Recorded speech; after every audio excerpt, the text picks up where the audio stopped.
Hi, welcome to rise talks. എല്ലാവർക്കും റൈസ് ടോക്സിലേക്ക് സ്വാഗതം. ഹായ്, എൻ്റെ പേര് Rishabh. Welcome to my channel. ഇന്നത്തെ വിഷയം BYDയുടെ ഗ്രോത്ത് സ്റ്റോറി. BYD എന്ന കാർ കമ്പനിയെക്കുറിച്ച് നിങ്ങളിൽ ഭൂരിഭാഗം പേരും കേട്ടിട്ടുണ്ടാവില്ല. എന്നാൽ കുറച്ച് പേരെങ്കിലും BYDയെ കുറിച്ചിട്ട് കേട്ടിട്ടുണ്ടാവും. BYD എന്നാൽ ഒരു ചൈനീസ് കാർ കമ്പനിയാണ്. പ്രധാനമായും EVയിൽ കോൺസെൻട്രേറ്റ് ചെയ്തിരിക്കുന്ന എന്നാൽ ഹൈബ്രിഡ് കാറുകളും ഇറക്കുന്ന ഒരു കാർ കമ്പനിയാണിത്. BYDയുടെ ഫുൾ പേര് ബിൽഡ് യുവർ ഡ്രീംസ് എന്നാണ്. 2023 30 ലക്ഷത്തിലധികം ഇലക്ട്രിക് ആൻഡ് ഹൈബ്രിഡ് കാറുകൾ വിറ്റ ഒരു കമ്പനിയാണ് BYD. അങ്ങനെ 2023 ഏറ്റവും വലിയ ഒരു ന്യൂ എനർജി കാർ കമ്പനിയായിട്ട് മാറിയ കമ്പനിയാണ് BYD. എന്ന് മാത്രമല്ല, 2024 ലോകത്തിലെ ഏറ്റവും കൂടുതൽ ഇലക്ട്രിക് കാറുകൾ നിർമ്മിച്ചുകൊണ്ട് ലോകത്തിലെ ഏറ്റവും വലിയ ഒരു ഇലക്ട്രിക് കാർ നിർമ്മാണ കമ്പനിയായിട്ട് മാറിയ കമ്പനിയാണ് BYD. 1995 ഒരു ബാറ്ററി നിർമ്മാണ കമ്പനിയായിട്ട് ആരംഭിച്ച BYD മെറ്റലർജിക്കൽ കെമിസ്ട്രിയിൽ മാസ്റ്റേഴ്സ് ഡിഗ്രിയുള്ള വാങ് ചെൻഫു ആണ് സ്ഥാപിച്ചത്.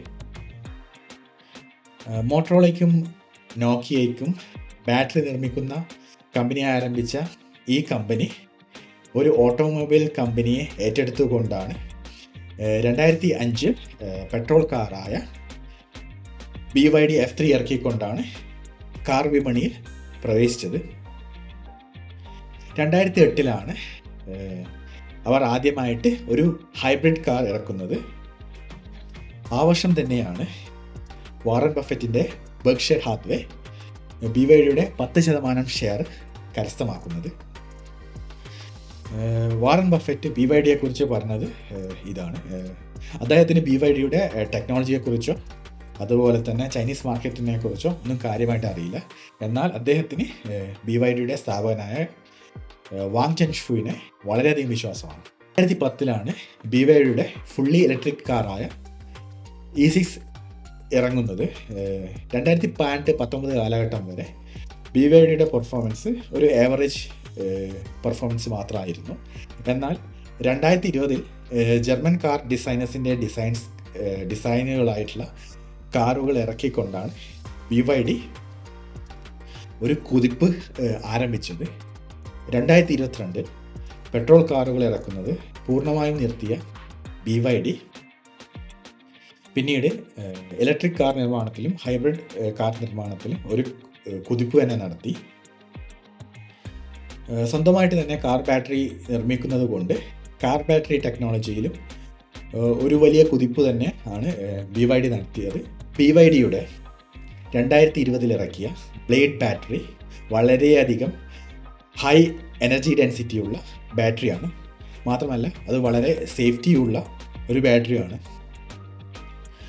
മാത്രമല്ല ഇത് ലോകത്തിലെ തന്നെ ഏറ്റവും നല്ല ബാറ്ററികളൊന്നുമാണ്. പ്രമുഖ കാർ നിർമ്മാതാക്കളായിട്ടുള്ള ടെസ്ലയും അതേപോലെ തന്നെ കിയയും ടൊയോട്ടയും ഒക്കെ തന്നെ BYDയുടെ ബാറ്ററികൾ ഇപ്പോൾ ഉപയോഗിക്കുന്നുണ്ട്. 2025 വെറും കാർ നിർമ്മാതാക്കൾ മാത്രമല്ല, ഇലക്ട്രിക് ബസ്സുകളും ഇലക്ട്രിക് ട്രക്കുകളും ഒക്കെ തന്നെ BYD നിർമ്മിക്കുന്നുണ്ട്. അമേരിക്കയിലും ലാറ്റിൻ അമേരിക്കയിലും ഒക്കെ BYDയുടെ ഇലക്ട്രിക് ബസ്സുകൾ ഇപ്പോൾ ധാരാളം കാണാം. അങ്ങനെ എല്ലാ രീതിയിലും ന്യൂ എനർജി സെഗ്മെൻറ്റിനെ ഡൊമിനേറ്റ് ചെയ്യുന്ന ഒരു കമ്പനിയാണ് BYD. ഇന്ന് ഇതിനെക്കുറിച്ച് കൂടുതലായിട്ടൊന്നും പറയാനില്ല. വേറൊരു ദിവസം BYDയെക്കുറിച്ച്, BYDയുടെ വിശേഷങ്ങളെക്കുറിച്ച്, BYDയുടെ ഗ്രോത്ത് സ്റ്റോറിയെക്കുറിച്ച് പറയുന്നതായിരിക്കും. So wait for the next part. Goodbye. Take care.